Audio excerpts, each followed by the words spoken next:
pagi. Baik, hari ini kita akan masuk pada mata kuliah dan berbicara tentang biologi perikanan. Jadi fakultas perikanan nanti pada semester 5 Anda akan belajar tentang biologi perikanan. Ini program studinya manajemen sumber daya perairan. Di sini ada rencana pembelajaran semester. Jadi kami para dosen sebelum mengajar kami harus menunjukkan bahwa dalam satu mata kuliah, dalam target mata kuliah harus ada capaian-capaian yang terukur. Nah, terukur seperti di dalam RPS yang saya tampilkan sini. Ini RPS tentang biologi perikanan yang tujuannya nanti sesudah saudara-saudara belajar tentang biologi perikanan bisa memahami dan menjelaskan konsep dasar biologi perikanan dan juga memahami keseimbangan populasi ikan pada suatu perairan. Ini beberapa capaian-capaian yang harus kita belajar selama proses mata kuliah ini. Yaitu pertama kita lihat di CPMK-nya, itu subnya itu kita mampu menjelaskan konsep dasar biologi perikanan. Hari ini saya hanya mau menerangkan tentang pertemuan pertama berbicara tentang CPMK, yaitu mampu menjelaskan konsep dasar biologi perikanan, bahan kajian tentang konsep dasar biologi perikanan. Nanti kita tetap muka, kita akan diskusi, bahkan juga nanti ada tugas-tugas yang saudara harus kerjakan. Nanti ini semua mempunyai nilai, terakhir saudara akan mempunyai semua mengerjakan tugas, dapat nilai bobot 10%. Seperti itu ya. Jadi kita akan masuk pada materi perkuliahan nanti, materi perkuliahan. Oke. Ini kita bicara tentang biologi perikanan untuk semester 5 MSP dan BDP.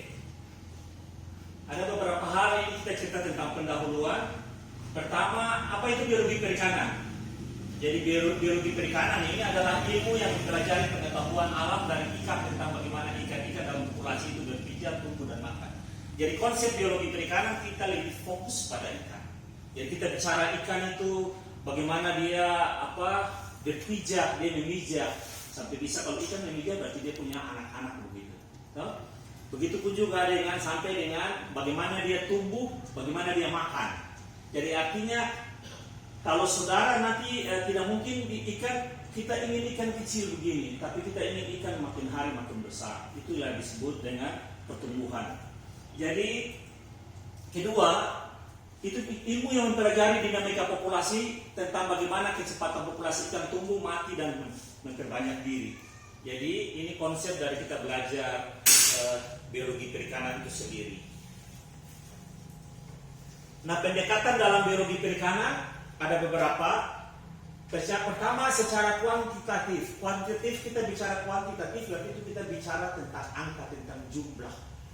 Jadi misalnya saudara mau penelitian tentang biologi perikanan, saya mau penelitian tentang ikan cakalang. Ikan cakalang nama ilmiahnya apa? Ada yang tahu? Tidak tahu. Katsuwonus pelamis. Jadi kalau misalnya nama ilmiahnya Katsuwonus pelamis, kalau nama Inggrisnya skipjack. Kalau orang di Papua bilang ikan cakalang juga sama. Ikan cakalang. Nah, kalau saudara mau mempelajari penelitian tentang ikan cakalang, misalnya mau hitung panjang berat ikan, makanya saudara harus tahu secara kuantitatif, secara jumlah berapa. Berapa ikan yang saya ambil untuk saya lakukan penelitian. Makanya pendekatan dalam penelitian biologi perikanan adalah secara kuantitatif. Jumlahnya berapa? Ikan yang saya mau penelitian ikan cakalang atau Katsuwonus pelamis berapa ekor? Misalnya harus 100 atau harus 200 atau harus 300 atau berdasarkan musim atau berdasarkan bulan. Nah, ini penelitian yang kita bisa lakukan. Kakak-kakak tingkat sudah banyak melakukan penelitian ini secara kuantitatif banyak. Jadi dia pergi misalnya di nelayan smoker, lalu dia ambil setiap pendaratan dia ikan cakalang. Ikan cakalang setiap pendaratan satu kapal berapa banyak dia timbang, berapa berat berapa, panjang berapa, lalu dia hitung secara biologi perikanan. Yang kedua, perlakuan-perlakuan ditujukan kepada sekelompok individu pada waktu yang relatif sama. Artinya waktu melakukan penelitian harus melihat kelompok individu itu pada waktu yang sama atau waktu yang berbeda. Itu harus tahu. Waktu yang sama bisa berkaitan dengan misalnya ukuran yang sama, atau ke waktu yang sama juga berhubungan dengan bulan yang sama, pada waktu yang sama di kala saudara mengambil kajian penelitian yang berhubungan dengan penelitian biologi perikanan. Untuk kepentingan ini maka perlu diketahui pengetahuan biologinya. Biologi itu artinya ikan berhubungan dengan tadi reproduksinya, dia kawinnya kapan dia melepaskan telur, lalu juga berhubungan dengan statistik. Statistik nanti kalau sudah semester 3 kita belajar statistik itu nanti berhubungan dengan misalnya saya mau hitung, saya mau hitung secara kuantitatif jumlah, kalau saya mau bikin distribusi frekuensi. Kalau ikan sudah kita ambil lebih dari 200, kita misalnya mau bikin distribusi frekuensi, kita bisa pakai Sturges. Itu kita bicara tentang statistik. Tetapi juga kita bicara tentang ikan itu biologi perikanannya bagaimana. Kalau kita di Indonesia ini belum banyak orang yang mengkaji tentang biologi perikanan lalu dilarang tidak boleh tangkap. Kalau di luar negeri sudah banyak, saudara bisa nonton di televisi, misalnya saudara nonton di Amerika, kalau ikan ini tidak boleh tangkap pada perairan, tidak boleh tangkap pada musim ini, tidak boleh tangkap karena musim itu adalah musim memijat atau musim membawa telur. Tapi kita di sini coba misalnya di pedalaman di Danau Tinggi, Danau Tage yang ada banyak udang seraks, udi-udi. Nah kalau orang tangkap itu dia bawa telur juga orang makan. Padahal sebenarnya jangan, bawa telur harus kasih kembali ke laut supaya dia terbanyak lagi. Begitu ya, seperti itu. Nah, kalau berhubungan dengan penelitian tentang biologi perikanan, makanya pengetahuan tentang biologi ikan itu sendiri, maupun kita harus belajar statistik yang saudara-saudara nanti akan kaji.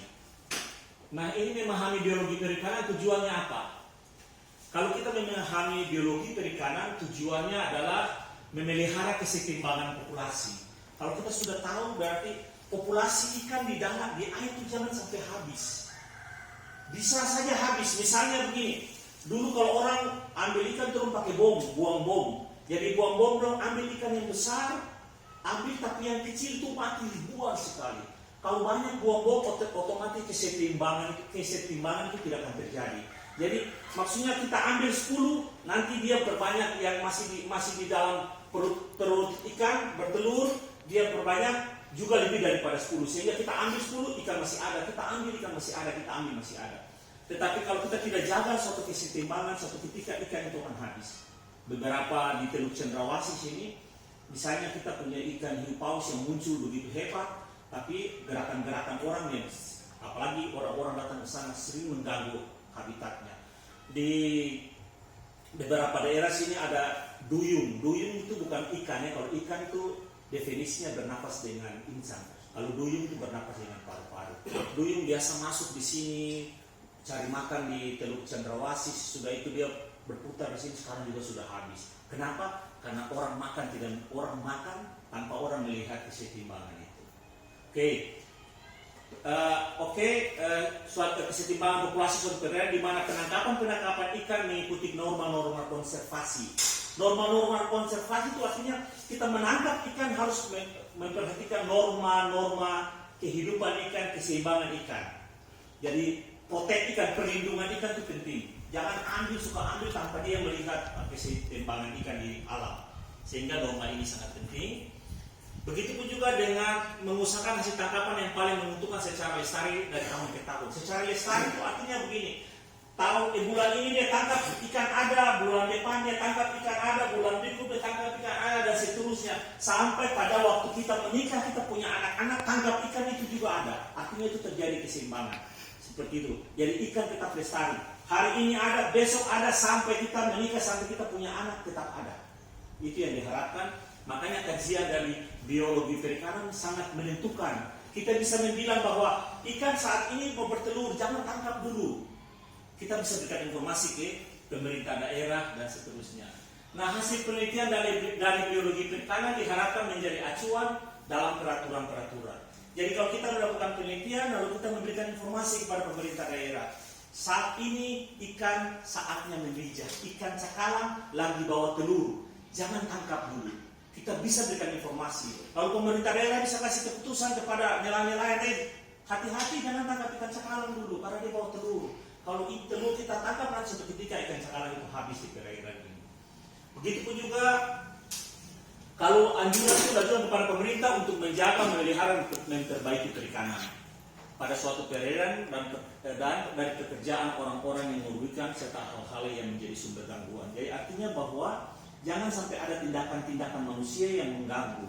Perairan Teluk Cendrawasih ini secara khusus Kabupaten Nabire ini sangat kecil. Jadi kalau saya gambar begini dia sangat kecil di bawah Teluk Cendrawasih. Jadi kalau gangguan itu dilakukan oleh kita, dia akan mempengaruhi tadi keseimbangan dan konservasi tadi. Oke. Nah ini beberapa hal yang perlu diketahui sebagai seorang peneliti. Andai kata saudara melakukan penelitian ini, maka saudara harus perhatikan keadaan hidrografi perairan menyangkut peta kedalaman air. Jadi kita lihat atau kalau peta kedalaman, kalau istilahnya bilang batimetri. Jadi peta kedalaman itu artinya setiap kedalaman itu dia mempunyai titik-titik yang sama, nanti dia garis begini. Kalau dia 75 meter berarti kedalamannya 75 meter. Kalau saya pernah kaji di sini, titik yang terdalam itu di Kepulauan Auri sana sekitar 1 kilo lebih 1000 sekian kilometer. Kalau hiu paus muncul di Teluk Cendrawasih itu sekitar 92 meter dari atas ke bawah, 92 meter. Nah, jadi kita harus tahu titik-titik kedalaman perairan. Kedua, kita harus tahu pantai menjadi batas perairan dengan tanahnya apakah berpasir, berlumpur, berkarang, curam, dan landai.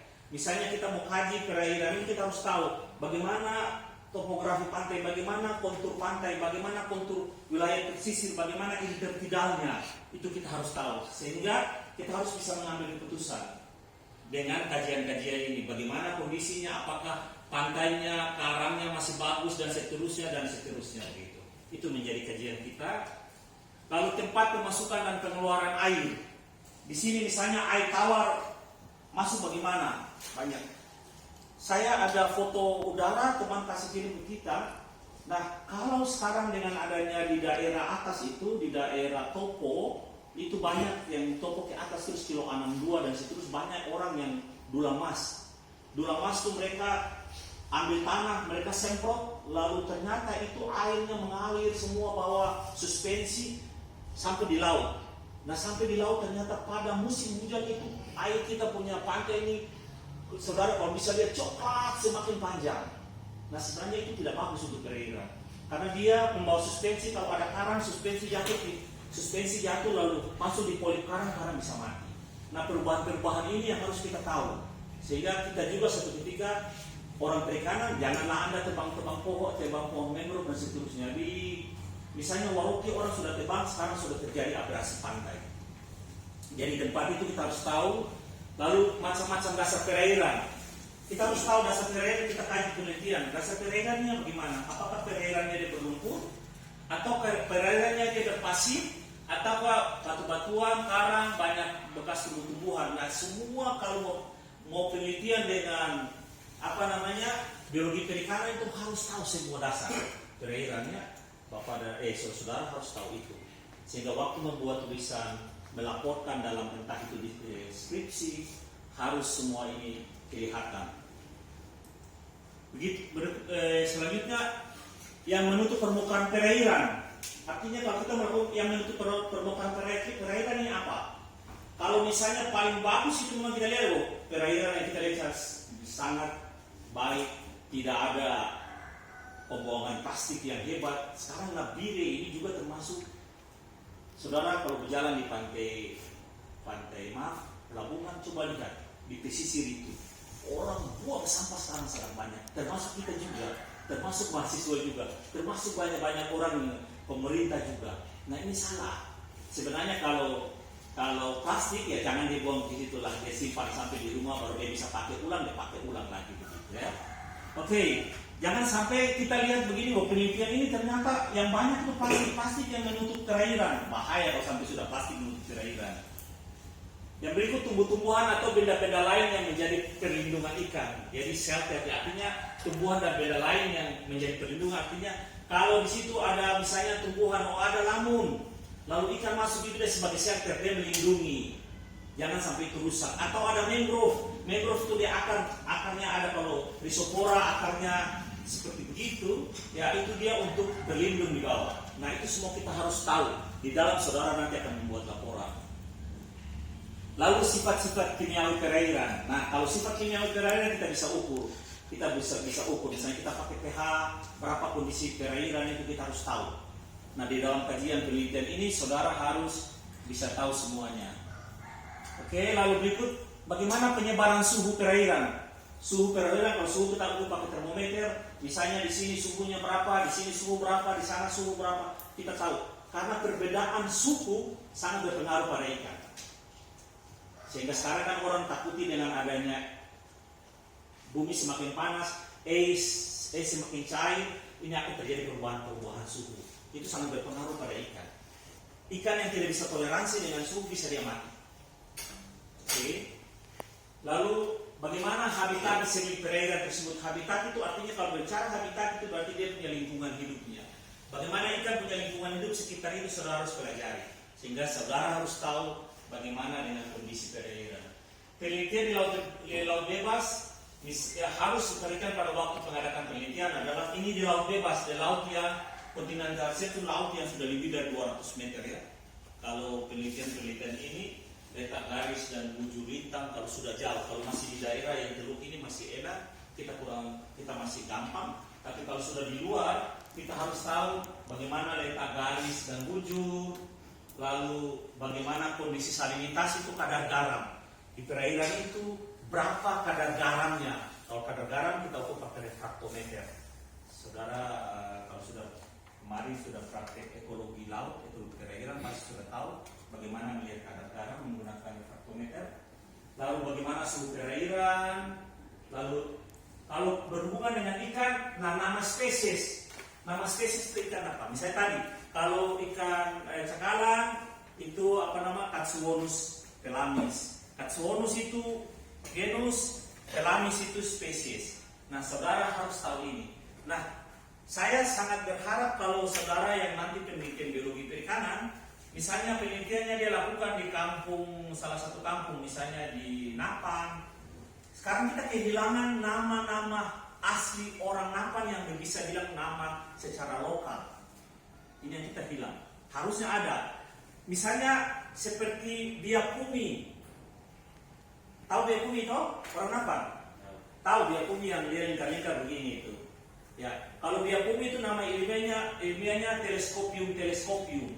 Teleskopium, tapi kalau nama lokal itu dibilang biakumi. Nah, kita belajar kalau setiap penelitian menyangkut ikan, kalau di situ misalnya kita dapat ini ikan cakalang, nama orang lokal situ sebut ikan ini ikan apa, ya saudara harus bisa tahu itu nama spesiesnya, nama lokalnya, misalnya nama lokalnya apa, lalu juga gambar dan foto. Saudara harus melakukan gambar ikan itu harus difoto supaya kalau saudara tidak tahu nama spesiesnya apa, itu kita bisa saling memberikan informasi di dalam foto-foto itu. Oke, alat dan teknik penangkapan menyangkut jenis dan alat yang digunakan. Saudara kalau mau tangkap, misalnya saudara mau tangkap ikan ikan ombong, tidak mungkin saudara pakai jaring yang mata jaringnya lebih besar. Pakai mata jaring yang bisa ikan ombong tertangkap. Bagaimana cara menggunakan peralatan? Menggunakan jaring, pasti orang perikanan harus tahu bagaimana lepas jaring. Kalau kita mau jaring, kita mau tangkap ikan di permukaan, berarti harus pelampungnya lebih besar. Kalau ada di pertengahan ini, tapi ada di dasar jaring dasar. Kalau saudara pakai jaring yang bisa tangkap, saya mau tangkap ikan di pertengahan, berarti saudara harus hitung antara pelampung dan pemberat itu harus bisa, jangan sampai pemberat lebih berat, jaring tenggelam. Jadi harus dia berada di tengah. Tapi juga dia bisa berada di atas permukaan. Kalau saya mau tangkap ikan yang di atas permukaan, saya mau tangkap ikan di dasar perairan. Kalau dasar berarti kasih tenggelam jaring sampai di dasar, ya seperti itu. Lalu apakah alat bekerja dalam kondisi maksimal atau tidak? Maksudnya kalau kita buang jaring begini, kita tahu dia ini jaring memang dia terbuka bagus, atau jangan sampai buang begini langsung dia terkoyak begini. Kalau dia sudah terkoyak, berarti otomatis kita tangkap ikan semakin sedikit. Tapi kalau dia terbuka bagus, berarti ikan yang tertangkap kita berharap semakin banyak. Oke, dia selektivitas dan penangkapan menyangkut alat penangkapan harus dikombinasikan agar ikan-ikan yang tertangkap dapat mewakili populasi. Maksudnya begini, kalau saudara mau melakukan suatu penelitian dalam menangkap ikan permukaan, misalnya kita mau ikan, kita cari ikan bubara, berarti saudara bisa pakai jarak, misalnya mata jaring yang lebih besar untuk ikan yang ukuran sekian, mata jaring yang sedang, mata jaring yang kecil, supaya dalam satu populasi bisa tahu ikan-ikan yang tertangkap misalnya panjang, kita mau tahu apakah dalam ukuran yang kecil ataukah ukuran yang sedang atau ukuran yang besar. Berarti saudara bisa modifikasi nanti di alat yang harus saudara lakukan penangkapan. Oke, nah ini kita memelihara catatan dan spesimen. Maksudnya begini, kalau saudara mau tulis lapangan harus ada satu buku tabel set. Tabel set itu begini. Kalau lakukan penelitian kan saudara bikin dalam tabel. Hari ini tanggal misalnya hari ini tanggal 8. Ikan cakalang yang tertangkap 10 spesimen atau 10 ekor itu 10.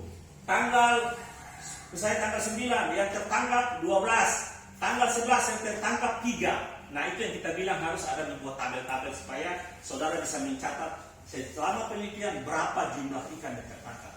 Kalau saudara turun ke nelayan, saudara bisa lihat berapa. Kalau saya mau ambil penelitian, misalnya nelayan itu datangkan ikan, berapa hari ini dia dapat berapa jumlah, besok dia dapat berapa jumlah. Berarti saudara harus buat seperti itu.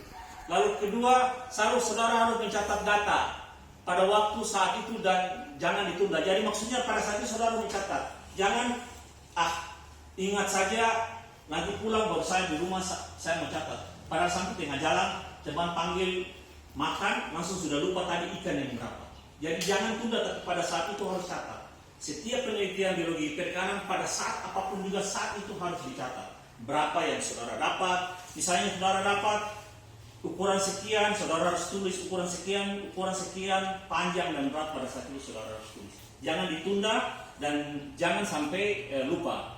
Lalu contoh-contoh lembaran catatan dari data lapangan ini sebagai contoh. Misalnya nomor dan nama stasiun. Stasiun itu artinya begini. Kalau saya bikin stasiun 1 di depan Napan itu stasiun 1. Tapi stasiun 2 saya bikin di Mambor, berarti stasiun 2 di Mambor. Tapi stasiun 3 saya bikin di kampung Masipawa. Berarti saudara tulis nomor 1 nama stasiun perairan Napan. Tanggal penangkapan tanggal berapa, jam berapa. Lalu nama kolektor, siapa yang mengumpulkan? Misalnya nama siapa? Joni yang mengumpul, berarti Joni pun nama di situ. Lalu keterangan situasi dengan menata, kabupaten, kecamatan, desa, kampung, kabupaten apa, kecamatan, distrik apa, kampung apa, tulis. Lalu nama perairan tadi, perairan Pertisore atau perairan Napan atau perairan Mambor atau perairan dan seterusnya. Macam-macam perairan, misalnya rawa, payau, perairan pantai, laut, sungai, kolam. Misalnya di situ dia masuk di perairan pantai karena dia dekat dengan pantai.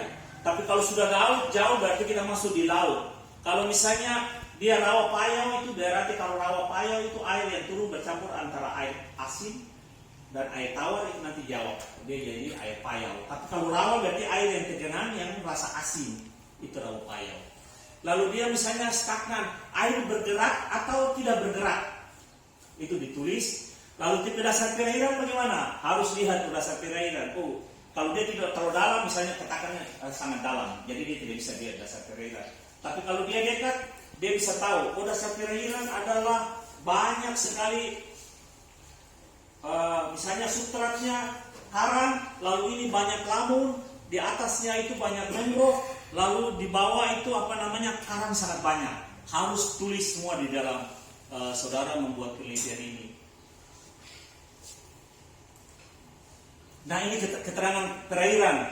Warna air bagaimana? Misalnya airnya sangat jernih sekali. Kalau bilang air sangat jernih, berarti air itu belum terpengaruh dengan aktivitas manusia di atas. Tapi kalau tulis warna air keruh, berarti itu sudah terpengaruh dengan aktivitas manusia. Lalu kekeruhan berapa meter? Nah itu kita bisa ukur. Kalau kekeruhan itu kita bisa ukur cahaya yang masuk, kita pakai alatnya nama sepsidis, dan kita ukur, kita lihat berapa meter. Kalau kita lihat dia turun, misalnya turun begini, cuma 1 meter, berarti 1 meter saja itu yang jernih, ke bawah semua sudah kabur, seperti itu. Lalu kedalaman perairan, kita bisa ukur berapa kedalamannya. Lalu bagaimana suhu udaranya? Kita ukur pakai termometer. Lalu bagaimana salinitasnya, kadar garam berapa banyak, kita ukur. Begitu pun juga dengan oksigennya, CO2-nya, lalu bagaimana pH-nya, bagaimana alkalinitasnya. Ini semua kita harus ukur. Semakin banyak saudara mengukur kondisi faktor-faktor lingkungan, itu semakin bagus sekali kita bisa menganalisis. Lalu juga bagaimana macam tanaman air, apakah ada di situ mangrove, ada lamun atau tidak, itu harus dilihat. Lalu keterangan lain, keadaan seni perairan, keadaan sekeliling perairan itu bagaimana? Misalnya kondisi perairan itu masih baik, masih bagian itu tidak ada terjadi perombakan wilayah pesisir, semua orang masih melindungi wilayah pesisir, itu sangat baik sekali. Misalnya di daerah Pati Sore itu ada ikan hiu paus, itu dia bisa ada sampai sekarang karena orang Pati Sore itu punya budaya. Orang Pati Sore memandang hiu paus itu sebagai Hinio Tanivri. Hinio Tanivri itu artinya dia sebagai raja laut, makanya dong tak boleh makan. Kalau dong potong dong mati. Nah, budaya-budaya seperti itu mereka jaga sehingga ikan itu terpelihara dengan baik. Nah, seperti orang-orang pesisir itu banyak yang menjaga wilayah pesisir secara adat. Jadi kalau saudara mau penelitian turun ke sana, jangan saudara merubah adat di sana. Misalnya dia percaya bahwa ikan ini harus dijaga dan dilindungi karena dia berasal dari nenek moyang, jangan saudara bilang, ambil saya tidak apa-apa, tidak boleh. Biarkanlah dia jaga secara budaya, supaya ikan itu tetap terpelihara dengan baik. Misalnya bagan dari lokasi itu, bagaimana kondisi, kita nanti bikin bagan wilayah arah, kita bikin bagan atau kart tentang perairan di sekitarnya. Bagaimana alat penangkapan? Kita pakai gillnet. Gillnet itu jaring insang yang kita biasa orang taruh, baru ikan tertangkap masuk di jaring, masuk di leher, itu orang kasih nama jaring insang. Lalu bait sign itu artinya orang tangkap ikan tapi dia buat jaring yang ditarik di pantai. Jadi ada satu di sana, satu di sini, baru orang tarik rame-rame, dia buat lingkaran, dia baru orang tarik. Ada juga jala itu yang orang buang itu. Juga ada anco itu biasa di daerah-daerah Jawa banyak. Kalau daerah kita sini tidak ada. Ada pancing, kalau pancing tahu toh, pancing bisa semua. Ada long line itu ada yang mereka tangkap ikan. Kalau sudah nonton televisi, jadi mereka pakai bui satu sini, pakai bui, jadi nanti dong ini tali utama, baru dong gantung mata-mata kain di tali begini. Itu namanya long line. Ya, di sini orang kurang pakai. Di sini orang kalau di perairan Kabupaten Nabire ini orang lebih banyak pakai, orang bilang headline atau pakai jaring